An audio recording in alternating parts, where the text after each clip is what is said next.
À Milan, les voix se mélangent. C'est du Forza Milan et du Forza Inter dans l'air, du Mike Magic et du Grande Onana dans les rues.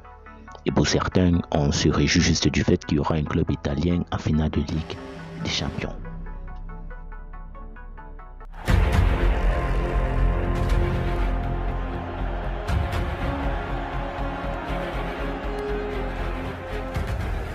Vingt ans après, la Coupe aux grandes oreilles va nous produire un classique. Le derby de la Madonnina au menu de ses demi de Ligue des Champions, et comme si ça ne suffisait pas, un alléchant Real City au dessert avec un goût de vengeance.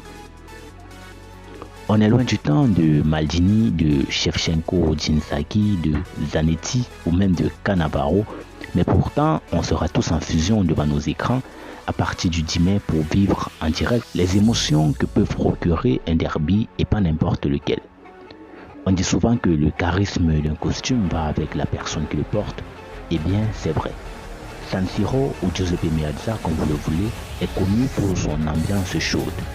Ce sera encore plus chaud bouillant parce que Cachavit et Boccia s'affrontent. D'un autre côté, contrairement au premier, c'est deux équipes qui se connaissent très bien, qui ont l'habitude de s'affronter et d'ailleurs qui se sont affrontées récemment à ce même stade de la compétition et qui auront certainement des comptes à régler. Le Real Madrid va-t-il soulever sa 15e Ligue des Champions ou bien Man City va prendre sa revanche?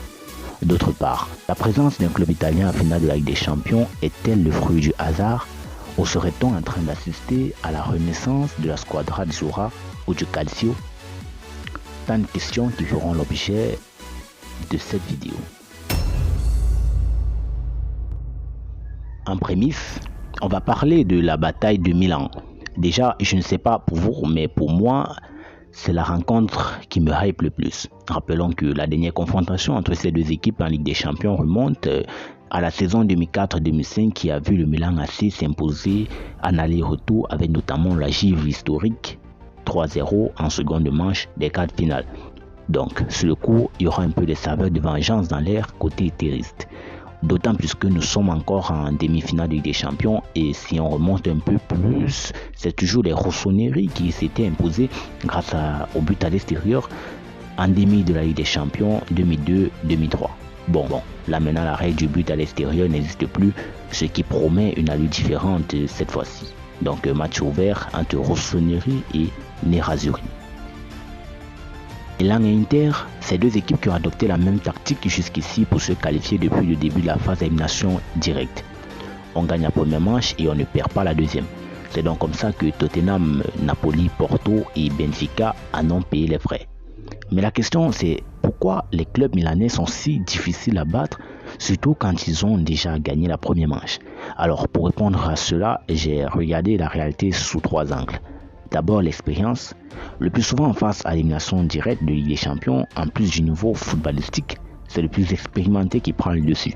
Bien sûr, quand on est Milan et qu'on arrive en quart de finale de Ligue des Champions, on est obligé de se rappeler de son passé, de son histoire, de ceux qui nous ont précédés. Et quand on sait encore même qu'on n'a plus vu des demi-finales depuis minimum 10 ans, alors on est obligé de rester aux aguets, de se mettre en état d'alerte. Et quel que soit le bilan qu'on puisse faire de notre saison, qu'il soit bon ou mauvais, on est contraint de jouer comme Milan parce que c'est la Ligue des Champions, oui, mais aussi parce que c'est à cause du travail abattu par nos prédécesseurs dans cette ligue majestueuse qu'aujourd'hui on est Milan. Ensuite, je vais parler de la défense, car si on regarde de plus près, ces deux équipes, on verra qu'elles ont une bonne défense, oui, mais qu'elles défendent surtout très bien. D'un côté, on a un Simon Kjær et Davide Calabria d'ailleurs qui a donné du fil à retordre à Ivica Kvaratskhelia lors de leur double confrontation. De l'autre côté, à défaut d'une défense à 4, on a un système de 3 défenseurs axiaux qui marche très bien jusqu'ici et qui apporte du surnombre au milieu.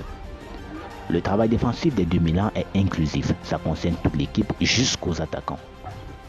C'est sûrement ce travail défensif rude et solidaire qui rend ces équipes difficiles à battre au point où tous les s'accroient qu'on serait en train d'assister à la renaissance du Calcio.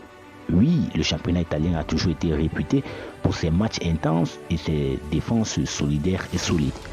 Mais est-ce que tout cela suffit à justifier la présence de pas d'un club italien en demi de Ligue des Champions, Pour moi, c'est non.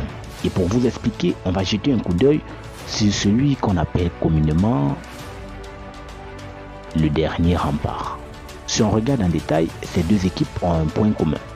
Deux gardiens de classe mondiale qui multiplient les arrêts décisifs match après match pour garder leurs équipes en vie et qui viennent renforcer l'adage selon lequel si tu veux remporter des titres, il faut avoir un bon gardien.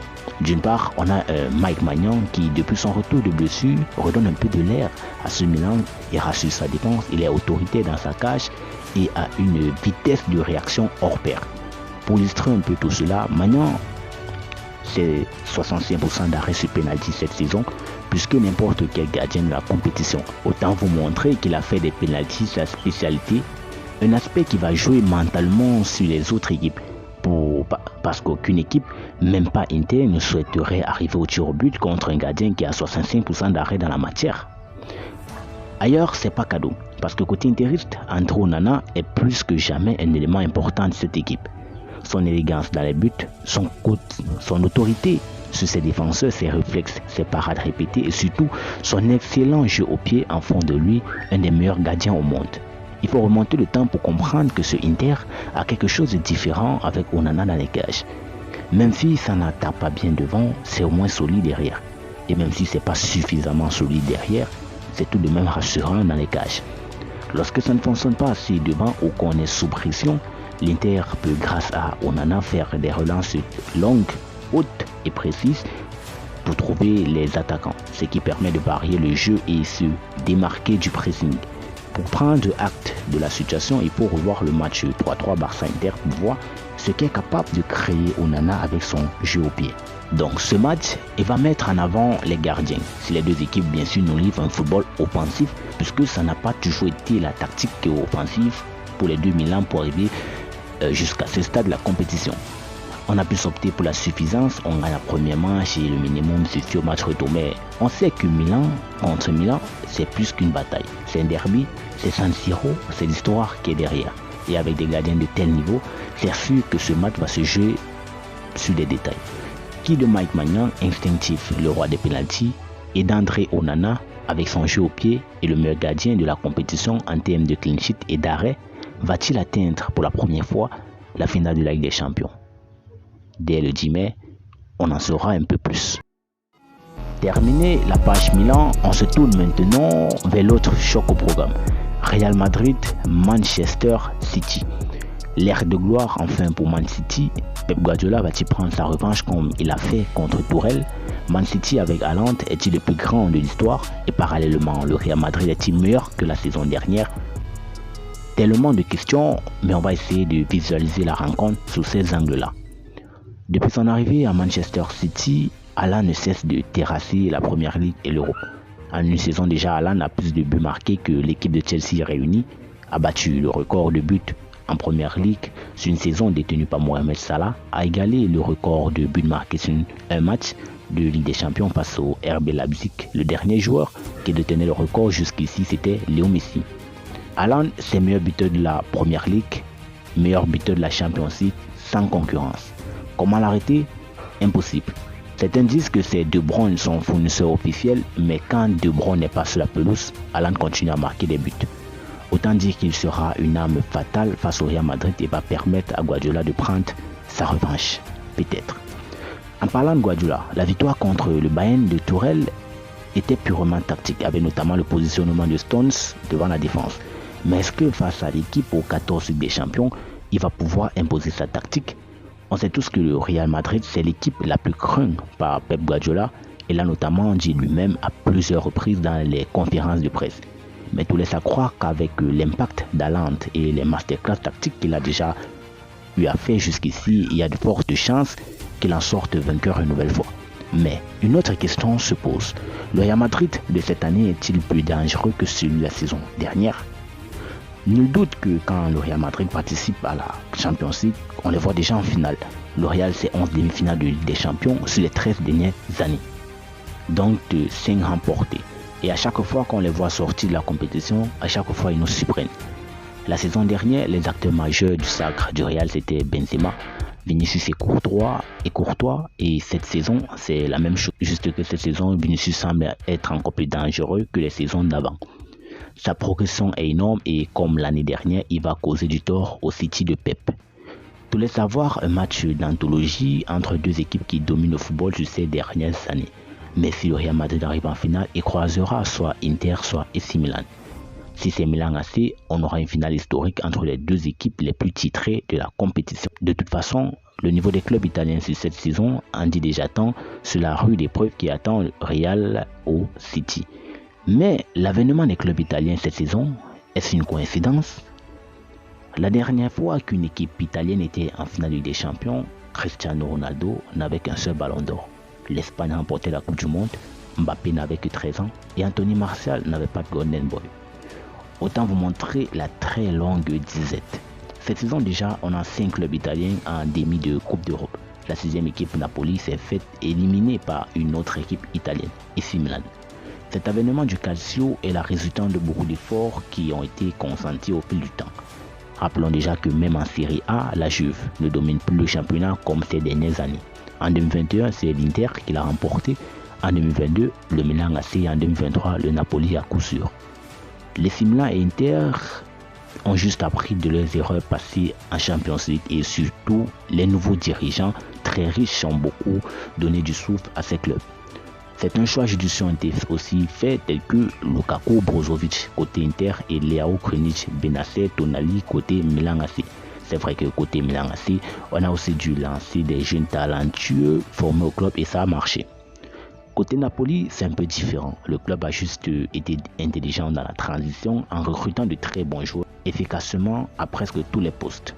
Par exemple, Osimhen, Zamwangisa, Min Jae-kim, le sud-coréen et surtout la perle rare qui sont allés dénicher en Géorgie, Kivicha Varashkelia. Après le départ de Lorenzo Insigne, Koulibaly, Dries Mertens, beaucoup voyaient le Napoli en déclin. Mais la cellule de recrutement a été très intelligente et plus vite que possible, le Napoli est proche d'atteindre le succès qu'ils n'ont jamais atteint. Côté Europa League, la Roma et la Juventus continuent juste sur leurs expériences aussi. Côté Roma, surtout, on est sur une continuité en Europe depuis l'arrivée de José Mourinho. L'année dernière, la Roma a remporté la Conference League et cette saison, ils sont proches en plus de faire une bonne saison en Serie A, de remporter l'Europa League. La Fiorentina fait juste partie de ces équipes qui progressent lentement depuis un certain temps en Serie A et qui sont récompensées de leurs efforts. Qui sait, peut-être seront les futurs remplaçants de l'AS Roma en remportant la Conference League. Qui du Real Madrid ou de Manchester City va rejoindre la finale? Qui de Inter ou de Milan va rejoindre la finale après tant d'années? Qui des 4 va succéder au Real Madrid? Une équipe italienne va-t-elle encore remporter une Coupe d'Europe cette saison? Bientôt on sera fixé. Alors si tu as aimé la chaîne pouce bleu et en commentaire tu me dis quelle équipe succédera au Real Madrid. Abonne-toi, on se capte prochainement. Le succès est au bout de l'effort.